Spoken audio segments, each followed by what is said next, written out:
صحیح مسلم کی روایت ہے، حدیث نمبر 2953، حضرت انس رضی اللہ تعالیٰ عنہ سے یہ روایت ہے کہ وہ فرماتے ہیں کہ ان رجلا سأل رسول اللہ صلی اللہ علیہ وسلم متى تقوم الساعہ، کہ ایک شخص آیا اور اللہ کے نبی صلی اللہ علیہ وسلم سے اس نے سوال کیا کہ یا رسول اللہ قیامت کب قائم ہوگی؟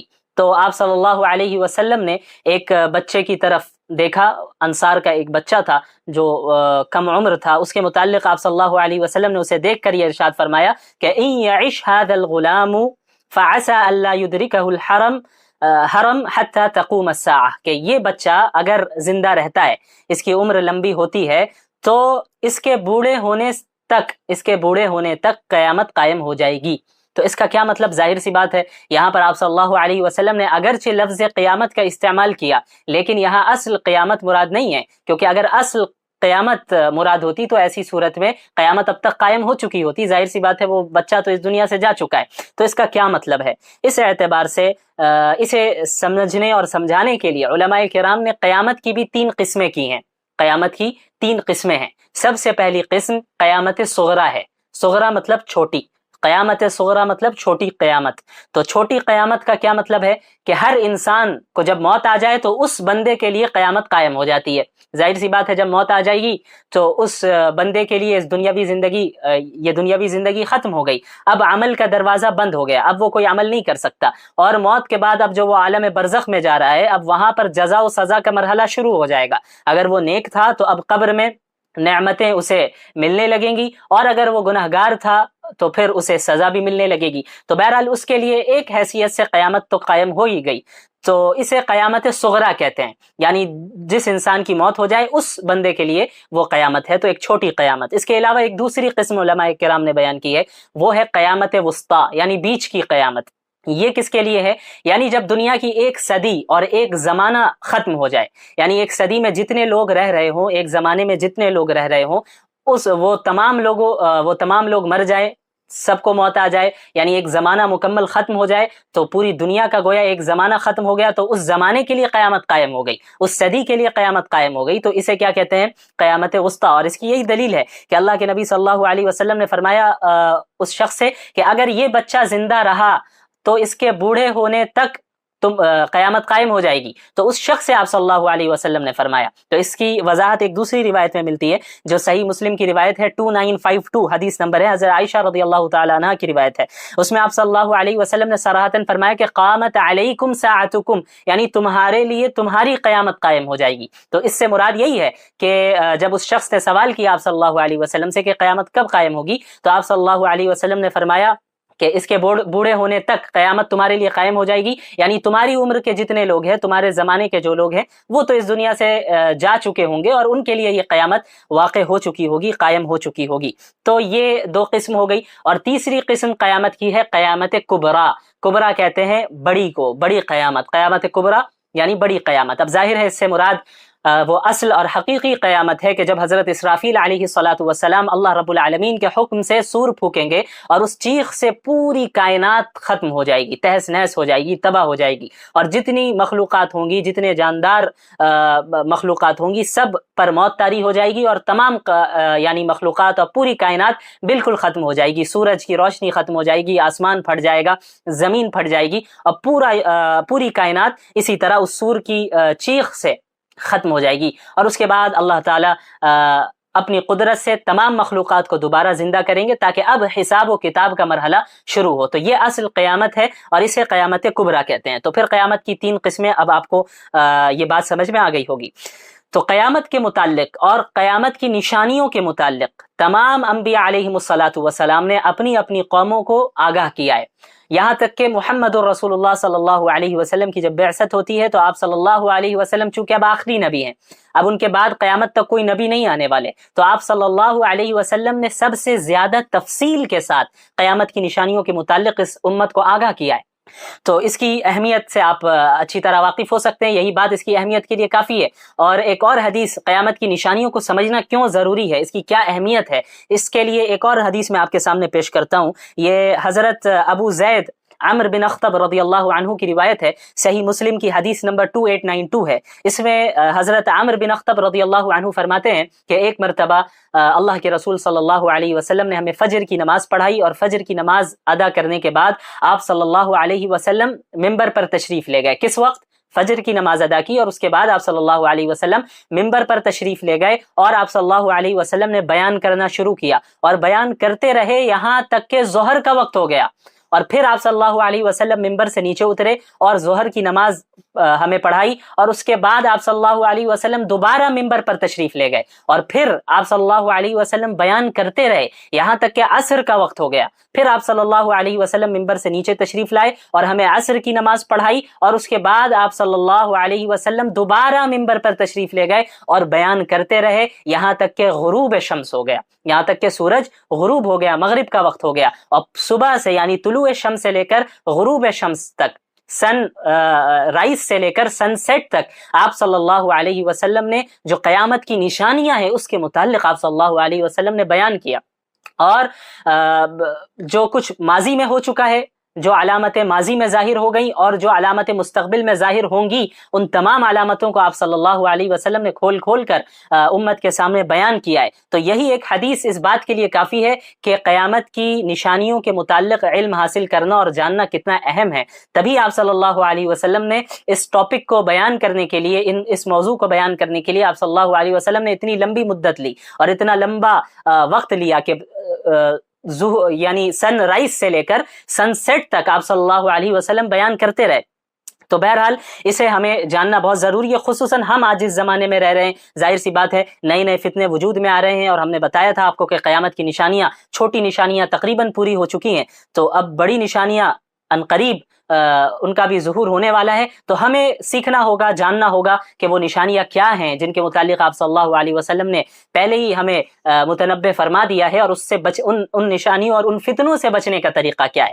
تو بہرحال قیامت کے متعلق آپ سمجھ گئے کہ قیامت کی کتنی قسمیں ہیں۔ اب آئیے کہ قیامت کی نشانیوں کے لیے علامات بھی کہتے ہیں، یہ بہت عام لفظ ہے جو آپ نے سنا ہوگا کہ علامات قیامت، ٹھیک ہے؟ تو علامات نشانیوں کے لیے بھی کہتے ہیں، اور اس کے علاوہ اشراط کا لفظ بھی استعمال ہوتا ہے۔ اشراط الساعہ، میں نے بتایا الساعہ مطلب قیامت ہے، اور اشراط مطلب نشانیاں، تو اشراط القیامہ یا اشراط الساعہ کا مطلب ہے قیامت کی نشانیاں۔ تو اب قیامت کی جو نشانیاں ہیں اس کی بھی دو قسمیں ہیں۔ ایک قسم تو ہے علامات صغرا، صغرا مطلب چھوٹی، یعنی اور علامات مطلب علامتیں، تو علامات صغرا مطلب چھوٹی علامتیں۔ تو ایک قسم نشانیوں، قیامت کی نشانیوں کی یہ ہے جسے ہم علامات صغرا کہتے ہیں، اور دوسری قسم ہے علامات کبرا یعنی بڑی نشانیاں۔ علامات صغرا کی بہت سی مثالیں ہیں، آپ صلی اللہ علیہ وسلم نے بہت سی چیزوں کی طرف اشارہ کیا، مثلا میوزیکل انسٹرومنٹس کا عام ہو جانا، قیامت کے قریب میوزیکل انسٹرومنٹس کو عام کر دیا جائے گا، وہ عام ہو جائیں گے، تو یہ ایک چھوٹی نشانی ہے۔ جھوٹ بولنا عام ہو جائے گا، قتل و خون ریزی عام ہو جائے گی، اونچی اونچی عمارتیں بنائی جائیں گی، اور اس کے علاوہ بہت سی ایسی نشانیاں ہیں، سینکڑوں چھوٹی نشانیاں ہیں جو آپ صلی اللہ علیہ وسلم نے جن کے متعلق ہمیں متنبہ کر دیا ہے۔ تو یہ ساری چیزیں قیامت علامات صغرا ہیں، یعنی چھوٹی نشانیاں۔ علامات کبرا وہ جو 10 میجر سائنز ہے، بڑی نشانیاں ہیں، جس میں سر فہرست حضرت امام مہدی علیہ الصلاۃ والسلام کا ظہور ہے، اسی طرح دجال کا خروج ہے، اسی طرح عیسیٰ علیہ الصلاۃ والسلام کا نزول ہے، یاجوج ماجوج کا خروج ہے، دابۃ الارض کا نکلنا ہے، دخان کا معاملہ ہے۔ تو یہ ساری چیزیں جو ہے اچھا سورج کا مغرب سے طلوع ہونا ہے، یہ ساری چیزیں وہ ہیں جن کو ہم علامات کبرا کہتے ہیں، یعنی بڑی علامتیں۔ تو قیامت کی علامات کی یہ دو قسمیں ہیں، لیکن قیامت کی علامات جو ہیں وہ جب ظاہر ہوں گی، یعنی ان کے ظہور کے اعتبار سے، ظاہر ہونے کے اعتبار سے، پھر ان علامات کی 3 قسمیں ہیں۔ یعنی دو قسم تو یہ ہے کہ بھئی ایک چھوٹی نشانیاں اور ایک قسم ہے بڑی نشانیاں، لیکن یہ نشانیاں کب ظاہر ہو رہی ہیں، کیا ظاہر ہو گئی یا ظاہر ہوں گی یا ظاہر ہو رہی ہیں؟ تو ظہور کے اعتبار سے، ظاہر ہونے کے اعتبار سے قیامت کی نشانیوں کی 3 قسمیں ہیں۔ ایک قسم تو وہ ہے یعنی وہ نشانیاں جو پاسٹ میں ظاہر ہو گئی اور ختم بھی ہو گئیں، جیسے مثال کے طور پر آپ صلی اللہ علیہ وسلم کی بعثت، آپ صلی اللہ علیہ وسلم کی بعثت ہے، یہ بھی قیامت کی نشانی ہے، جیسا کہ صحیح بخاری کی روایت ہے، حدیث نمبر 6504، حضرت انس رضی اللہ عنہ کی روایت ہے کہ آپ صلی اللہ علیہ وسلم نے فرمایا کہ بعثت انا والساعہ کہاتین، کہ میں اور قیامت اس طرح ہوں، یعنی میری بعثت اور قیامت اس طرح ہے، یعنی ان دو انگلیوں کے درمیان جتنا فاصلہ ہے بس اتنا ہی فاصلہ ہے میری بعثت اور قیامت کے درمیان۔ تو آپ صلی اللہ علیہ وسلم کی بعثت یہ کیا ہے؟ یہ بھی قیامت کی نشانی ہے، یہ چھوٹی نشانیوں میں سے۔ اسی طرح صحیح بخاری کی ایک اور روایت ہے 3176 حدیث نمبر ہے، اور حضرت عوف بن مالک رضی اللہ عنہ کی روایت ہے، جس میں آپ صلی اللہ علیہ وسلم نے فرمایا کہ قیامت 6 نشانیوں کو یاد رکھو، 6 نشانیوں کو آپ صلی اللہ علیہ وسلم نے گنوایا قیامت کی نشانیاں۔ ان میں سے ایک نشانی آپ صلی اللہ علیہ وسلم نے اس کے متعلق کہا کہ موتی، یعنی میری وفات یہ بھی قیامت کی نشانی ہے۔ تو یہ ایک ایسی نشانی ہے جو واقع ہو گئی، آج ہم جس زمانے میں ہمارے اعتبار سے پاسٹ میں یہ نشانی واقع ہو گئی اور ختم بھی ہو گئی، آپ صلی اللہ علیہ وسلم کی بعثت بھی ہو گئی، آپ صلی اللہ علیہ وسلم کی وفات بھی ہو گئی۔ اسی طرح جو دیگر بعض نشانیاں ہیں جیسے بیت المقدس کا فتح ہونا، تو بیت المقدس کو حضرت عمر رضی اللہ عنہ کے دور میں ہی فتح کر دیا گیا تھا، تو یہ بھی قیامت کی نشانیوں میں آپ صلی اللہ علیہ وسلم نے اسے گنوایا ہے، تو یہ پیشن گوئی اور یہ نشانی بھی پوری ہو گئی۔ تو قیامت کی نشانیوں کے ظاہر ہونے کے اعتبار سے جو 3 قسمیں ہیں، ان میں سے پہلی قسم کیا ہے کہ وہ نشانیاں جو پاسٹ میں ظاہر ہو گئی ہیں اور ختم بھی ہو گئی ہیں، یعنی اب اس کا ظہور نہیں ہو رہا ہے، ایک بار ظاہر ہوئی اور ختم ہو گئی۔ اسی طرح دوسری قسم ان نشانیوں کی ہے جو آج کے دور میں ظاہر تو ہو گئی ہیں لیکن ابھی ختم نہیں ہوئی ہیں، ابھی بھی جاری ہیں۔ اگزامپل کے طور پر آپ لیں کہ آپ صلی اللہ علیہ وسلم نے فرمایا کہ اونچی اونچی عمارتیں بنائی جائیں گی قیامت کے قریب، قیامت کی نشانیوں میں سے ہے، تو اونچی اونچی عمارتوں کا بنانا یہ ظاہر تو ہو چکا ہے، یہ علامت، یہ نشانی ظاہر تو ہو چکی ہے لیکن ختم نہیں ہوئی ہے، اب بھی جاری ہے، اب بھی اس طرح کا عمل کیا جاتا ہے۔ اسی طرح اسلام و فوبیا کا عام ہونا، مسلمانوں کو مغلوب کیا جائے گا، مسلمانوں کو ذلیل کیا جائے گا، پریشان کیا جائے گا کہ ان میں سے کوئی ثابت قدم نہیں رہ پائے گا اپنے دین پر، یہ مرحلہ ابھی چل رہا ہے، یہ فتنہ ظاہر ہو چکا ہے، یہ نشانی ظاہر ہو چکی ہے لیکن اب تک یہ چل رہی ہے، یہ نشانی ختم نہیں ہوئی ہے۔ تو دوسری قسم یہ ہے کہ جو نشانیاں ظاہر ہو گئی ہیں لیکن ابھی ختم نہیں ہوئی ہے۔ اسی طرح تیسری ایک قسم ہے، وہ ان نشانیوں کی وہ قسم ہے جنہیں آپ علامات قریبہ کہہ سکتے ہیں، یعنی وہ علامتیں جو ابھی قریب ہیں، آنے والی ہیں، ابھی ظاہر تو نہیں ہوئی ہے لیکن ان قریب ظاہر ہو جائیں گی، جن میں تمام علامات کبریٰ بھی شامل ہے، بڑی علامتیں، اور جو میجر سائنز ہے قیامت کی وہ تو ابھی ظاہر نہیں ہوئی ہیں وہ نشانیاں، تو وہ ان قریب ظاہر ہوں گی فیوچر میں۔ تو یہ ایک تیسری قسم ہے۔ تو پہلی قسم اور دوسری قسم، اس میں تو تمام چھوٹی نشانیاں ہی ہیں، یعنی اب تک جو نشانیاں ظاہر ہو گئی اور ختم ہو گئی ان میں بھی چھوٹی نشانیاں ہیں، اور جو نشانیاں ابھی ظاہر ہو چکی ہیں اور چل رہی ہیں وہ بھی چھوٹی نشانیاں ہیں، لیکن وہ نشانیاں جو ابھی ان فیوچر ظاہر ہوں گی ان میں تمام بڑی نشانیاں بھی ہیں اور چند وہ چھوٹی نشانیاں بھی ہیں جو ابھی تک ظاہر نہیں ہوئی ہیں۔ تو بہرحال یہ ایک بنیادی بات تھی جو ہمیں سمجھ لینا چاہیے۔ اس کے بعد ہمارا جو اس سیریز کا نہج ہوگا وہ یہ ہوگا کہ آپ صلی اللہ علیہ وسلم نے جن چھوٹی نشانیوں کو بیان کیا ہے، علامات صغریٰ جنہیں ہم کہتے ہیں، ان علامات صغریٰ اور اس کے علاوہ جو آپ صلی اللہ علیہ وسلم نے فتنوں کے متعلق بیان کیا ہے کہ فلاں فلاں فتنے ظاہر ہوں گے اور فلاں فلاں فتنے فلاں علاقے میں ظاہر ہوں گے، تو یہ سارے جو فتنے ہیں ان کے متعلق بھی جو آپ صلی اللہ علیہ وسلم نے ہمیں متنبہ فرمایا ہے، پہلے ہم اس کے متعلق بات کریں گے اور بریفلی کریں گے، بہت زیادہ ڈیٹیل میں ہم نہیں جائیں گے چھوٹی نشانیوں میں، اور نہ ہی فتنوں میں بہت زیادہ ڈیٹیل میں نہیں جائیں گے، لیکن ہم اسے جلدی کور کرنے کی کوشش کریں گے کیونکہ اکثر چھوٹی نشانیوں سے آپ سب بھی واقف ہیں، تاکہ پھر ہم بڑی نشانیوں پر جب ہم آئیں تو وہاں پر ہم ڈیٹیل کے ساتھ اور تفصیل کے ساتھ بات کر سکیں۔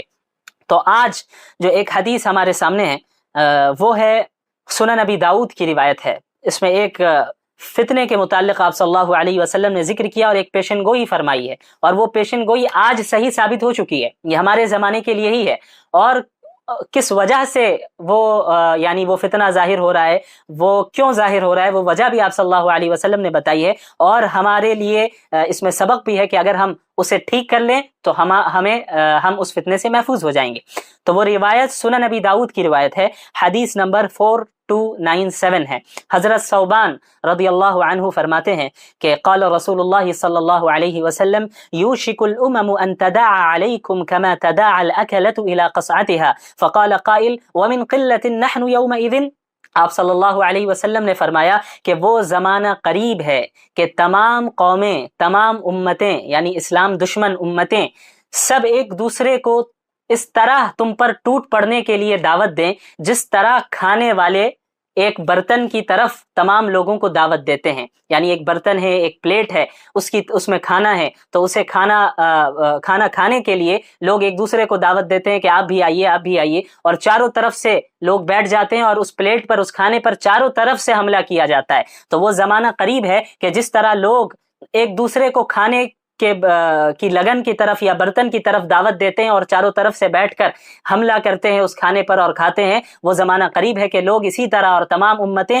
اس امت کو مٹانے کے لیے، اس امت کو ختم کرنے کے لیے، اس امت کو ذلیل اور رسوا کرنے کے لیے، اس امت کو مغلوب کرنے کے لیے ایک دوسرے کو یہ قومیں اور یہ امتیں دعوت دیں گی کہ آئیں اور سب مل کر ہم اسلام پر حملہ کریں اور مسلمانوں پر حملہ کریں. یہ زمانہ قریب ہے. تو صحابہ کرام میں سے کسی نے عرض کیا کہ وَمِن قِلَّةٍ نَحْنُ يَوْمَئِذٍ، کیا اس دن ہماری تعداد اتنی کم ہوگی، اس وجہ سے ایسا ہوگا؟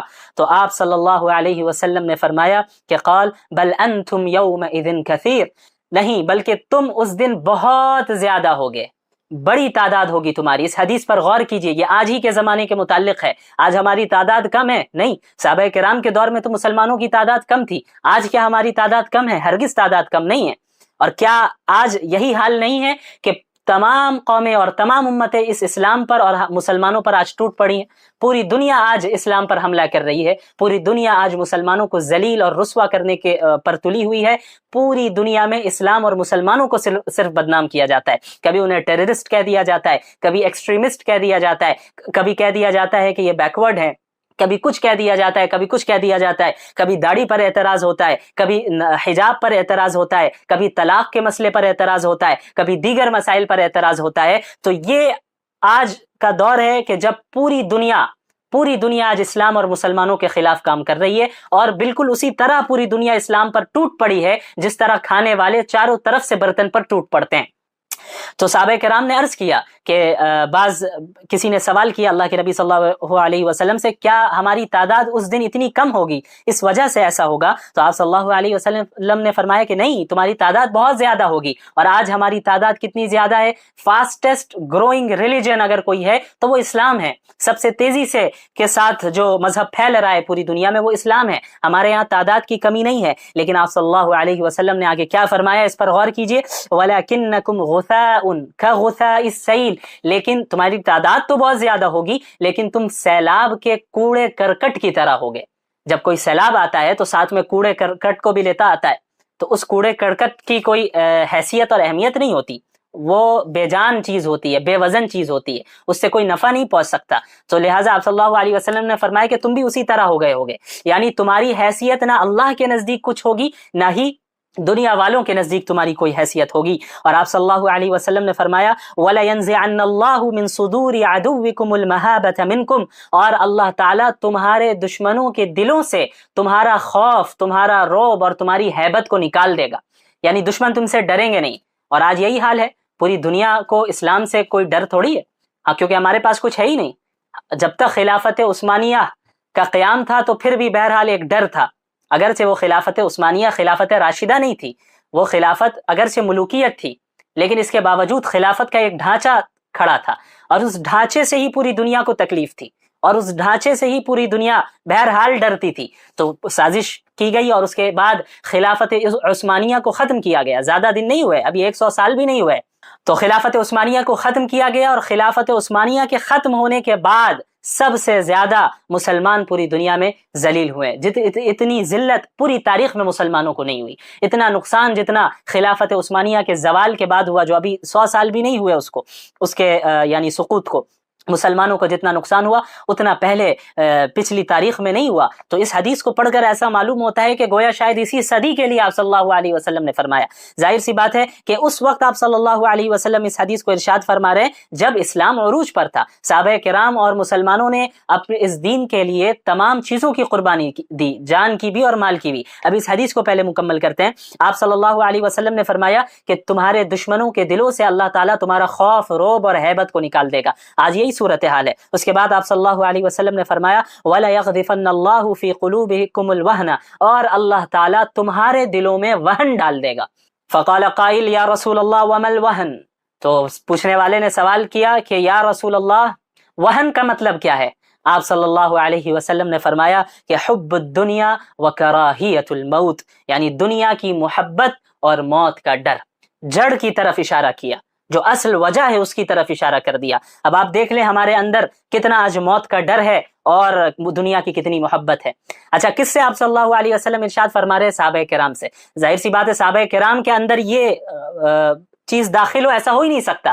اگر ایسا ہوتا کہ صحابہ کے اندر دنیا کی محبت ہوتی اور موت کا ڈر ہوتا تو اسلام کے لیے اتنی قربانیاں کبھی نہیں دیتے۔ بدر کے موقع پر 313 اپنے سے 3 گنا زیادہ طاقت کے سامنے کبھی نہیں جاتے، لیکن وہ گئے کیونکہ ان کے اندر موت کا ڈر نہیں تھا، اس کے علاوہ دنیا کی محبت نہیں تھی، تبھی انہوں نے ہجرت کی اور اپنے گھر کو، اپنے اہل و عیال کو اور اپنے مال اور جائیداد کو مکہ میں چھوڑ دیا اور پھر ہجرت کر کے آئے۔ تو اس وقت آپ صلی اللہ علیہ وسلم یہ بات ارشاد فرما رہے کہ جب یہ چیز واقع نہیں ہوئی تھی، اور ممکن ہے کہ کئی صدی بعد، بلکہ حقیقت ہے کہ کئی صدی بعد یہ چیز واقع ہوئی، جس طرح پوری امت پر، یعنی اس امت مسلمہ پر پوری دنیا ٹوٹ پڑی ہے، یہ چیز بعد میں واقع ہوئی۔ شروع میں تو اسلام کا عروج تھا، بالکل عروج تھا، تو آپ صلی اللہ علیہ وسلم نے پیشن گوئی فرمائی۔ تو صحابہ کو یقیناً تعجب ہوا کہ ایسا کیسے ہو جائے گا کہ ہمارے اندر یہ بیماری، تو ظاہر سی بات ہے نہیں آ سکتی، صحابہ کرام کے اندر تو یہ بیماری نہیں آ سکتی۔ تو انہیں یہ چیز، اس چیز نے سوچ میں ڈالا کہ آخر کیا وجہ ہو سکتی ہے۔ یعنی یہ تو ان کو یقین تھا کہ آپ صلی اللہ علیہ وسلم جو فرما رہے ہیں یہ تو ہونا ہے، لیکن وہ یہ سوچنے لگے کہ آخر وجہ کیا ہوگی، ایسا کیوں ہوگا، کیونکہ اب تک تو اللہ ہماری مدد کر رہا ہے، ہم نے اللہ کے لیے قربانیاں دی ہیں اور ہم اب اخلاص کے ساتھ اللہ کے نبی صلی اللہ علیہ وسلم کے ساتھ جڑے ہوئے ہیں، تو ہمیں فتح تو حاصل ہو رہی ہے، لیکن پوری دنیا مسلمانوں پر ٹوٹ پڑے گی اور آپ صلی اللہ علیہ وسلم فرما رہے ہیں کہ تم سیلاب کے کوڑے کرکٹ کی مانند ہو جاؤ گے، تو اس کی وجہ کیا ہے؟ تو انہوں نے یہی سوچا ہوگا، یہی سوچا، جیسا کہ سوال سے ہمیں معلوم ہوتا ہے کہ بھئی باطنی خرابی مسلمانوں کے اندر ہو، یہ تو ہم تصور نہیں کریں گے، لیکن ممکن ہے کہ یہ دنیا دار الاسباب ہے اور اس میں یہاں پہ جس کے پاس زیادہ طاقت ہوتی ہے، زیادہ تعداد ہوتی ہے، تو وہ غالب آ جاتی ہے وہ جماعت عام طور پر عموماً، کیونکہ دار الاسباب ہے۔ تو ممکن ہے کہ مسلمانوں کی جو یہ صورتحال مستقبل میں ہوگی کہ اسی وجہ سے ہوگی کہ شاید ان کی تعداد کم ہو، اسی لیے آپ صلی اللہ علیہ وسلم سے انہوں نے سوال کیا کہ وَمِن قِلَّةٍ نَحْنُ يَوْمَئِذٍ، کہ ہماری تعداد کم ہونے کی وجہ سے ایسا ہوگا؟ تو آپ صلی اللہ علیہ وسلم نے فرمایا کہ نہیں، اس کی وجہ ہے وہن، حب الدنیا وکراہیت الموت، کہ دنیا کی محبت اور موت کی کراہت۔ اور آپ صلی اللہ علیہ وسلم کی یہ پیشن گوئی آج 100% صحیح ثابت ہوئی، اور یہ حدیث آپ صلی اللہ علیہ وسلم کے سچے نبی ہونے کی دلیل ہے کہ آپ نے مستقبل کے متعلق ایسی بات کہی ہے جو آج ہم دیکھ رہے ہیں کہ 100% واقع ہو چکی ہے۔ اس وقت کے لوگوں نے اس چیز کو انہوں نے نہیں دیکھا، انہوں نے تو عروج کو دیکھا تھا، لیکن آج ہم 15ویں صدی میں دیکھ رہے ہیں کہ ہماری کیا حالت ہے، کہ ہمارے اندر یہ 2 بیماری ہے کہ دنیا کی محبت ہے اور موت کا ڈر ہے۔ ہم حق کو سپورٹ کرنے سے ڈرتے ہیں، حق کے لیے آواز اٹھانے سے ڈرتے ہیں، ظلم کے خلاف، باطل کے خلاف آواز اٹھانے سے ڈرتے ہیں۔ کیوں ڈرتے ہیں؟ اسی بات کا ڈر ہے کہ اگر ہم حق کی بات کریں گے تو ہمیں جیل بھیج دیا جائے گا، حق کی بات کریں گے تو ہمارے خلاف کیسز چلیں گے، حق کی بات کریں گے تو ہماری تجارت کو، بزنس کو بند کر دیا جائے گا، حق کی بات کریں گے تو ہمارے گھر والوں کو تکلیف پہنچائی جائے گی۔ تو یہی تو حب الدنیا ہے، دنیا کی محبت تو اسی کو کہتے ہیں۔ اگر ہم حق کا ساتھ دیں گے تو ہمارے اوپر دہشت گردی کا الزام لگایا جا سکتا ہے، ایکسٹریمزم کا الزام لگایا جا سکتا ہے، بہت کچھ کیا جا سکتا ہے، تو ہمیں موت کا بھی ڈر ہے، ہو سکتا ہے کہ ہمیں جان سے مار دیا جائے۔ تو یہ 2 بیماری ہے، تو یہ جو 2 بیماریاں ہمارے اندر ہے، یہی وجہ ہے کہ آج ہم زوال کا شکار ہے، انحطاط کا شکار ہے، آج ہم اس دنیا میں ترقی نہیں کر رہے ہیں۔ صحابہ کرام کے اندر یہ 2 بیماریاں ہرگز نہیں تھی، کوئی بیماری نہیں تھی باطنی بیماری، تبھی انہوں نے کیسر و قسرا کے تخت کو پلٹ دیا۔ جو دنیا کے جو 2 سپر پاورز تھے اس وقت عہد نبوی میں، ان دونوں کو عرب کے لوگوں نے ہرا دیا، اور چند جو تعداد میں مختصر سے اور اسباب میں مختصر سے ایسے لوگوں نے قیصر کو، رومی حکومت کو، رومن امپائر کو ہرا دیا اور وہاں پر اسلام کا جھنڈا لہرایا۔ تو یہ ایمان کی بدولت ہوا، صرف اسباب سے نہیں ہوتا کچھ، ایمان کی بنیاد پہ ہوتا ہے۔ اور ان کے اندر موت کا ڈر نہیں تھا، اگر موت کا ڈر ہوتا تو اس طرح نہیں غالب آ پاتے۔ اسی طرح دنیا کی محبت بھی نہیں تھی۔ آج یہ تو ایک بہت بڑی چیز ہے کہ ہم حق اور باطل کے لیے کھڑے ہوں، یعنی حق کے لیے کھڑے ہوں اور باطل کے خلاف کھڑے ہوں، یہ تو ایک بہت بڑی چیز ہے۔ ہمارا جو معاشرہ ہے اپنا، اس میں اگر کوئی منکر کام ہوتا ہے، اس میں اگر کوئی گناہ کا کام ہوتا ہے تو ہم تو اس کے خلاف بھی نہیں اٹھتے۔ آپ دیکھ لیں، اچھے سے اچھے دیندار شخص ہے، اگر انہیں کوئی ایسی شادی کی دعوت دی جائے، ایسی شادی میں بلایا جائے جہاں غیر شرعی رسم و رواج ہے تو وہ ضرور شریک ہو جاتا ہے، داڑھی ٹوپی رکھ کر شریک ہو جاتا ہے۔ وہاں اس کی یہ ہمت نہیں ہوتی کہ وہ کہے اپنے رشتہ دار سے کہ میں تمہاری شادی میں شریک نہیں ہوں گا کیونکہ تم شریعت کے خلاف عمل کر رہے ہو، میں تمہارے ساتھ شریک نہیں ہو سکتا۔ وہاں یہ سوچے گا کہ بھائی رشتہ دار کیا بولیں گے، گھر والے کیا بولیں گے۔ تو اسے ہی کہتے ہیں دنیا کی محبت، کہ وہ کسی کے سامنے بدنام نہیں ہونا چاہتا، تکلیف نہیں جھیلنا چاہتا، کوئی اس سے روٹھ جائے اسے یہ برداشت نہیں کرے گا۔ تو اللہ کو ناراض کر کے اور دنیا کو خوش کر کے تمہیں کیا حاصل ہے؟ دنیا کو اگر پوری دنیا ناراض ہو جائے اور اللہ تم سے خوش ہے تو یہ تمہارے لیے کافی ہے، اس بات کو یاد رکھنا۔ اس لیے حب الدنیا و کراہیت الموت، دنیا کی محبت اور موت کا ڈر اپنے دلوں سے جب ہم نے ختم کر دیا تو اس حدیث میں نے آپ کو پچھلے ایپیسوڈ میں یہ بتایا تھا کہ آپ صلی اللہ علیہ وسلم کی جو یہ پریڈکشنز ہے، پیشن گوئیاں ہیں، وہ محض پیشن گوئیاں نہیں ہیں، صرف خبر نہیں دی ہے آپ صلی اللہ علیہ وسلم نے، بلکہ اس سے بچنے کا علاج بھی بتایا ہے۔ ایک تو متنبع بھی کیا کہ دیکھو ایسا ہوگا، تم بچے رہنا، تم اس میں شکار نہ ہونا، لیکن اس کے بعد وجہ بھی بتا دی کہ کیوں ہوتا ہے، ایسا کیوں ہوگا۔ تو اب ہمیں وجہ جب پتہ چل گئی تو اب ہمیں اسے ریکور کرنے کی ضرورت ہے، اسے ٹھیک کرنے کی ضرورت ہے۔ آپ صلی اللہ علیہ وسلم نے علاج بتا دیا کہ اگر تم نے دنیا کی محبت اور موت کا ڈر اپنے دل سے نکال دیا تو تمہارے لیے ہی قرآن کریم میں یہ اعلان کیا گیا ہے کہ وَأَنْتُمُ الْأَعْلَوْنَ إِن كُنتُم مُؤْمِنِينَ، کہ اگر تم سچے مومن ہو۔ مومن وہ صرف دل والا ایمان نہیں، وہ جو لوگ کہتے ہیں نا کہ دل سے ایمان لے آئے تو کافی ہے، عمل کرنے کی کیا ضرورت ہے، تو اصل تو دل کی بات ہے۔ تو یہ ساری چیزیں بکواس ہیں۔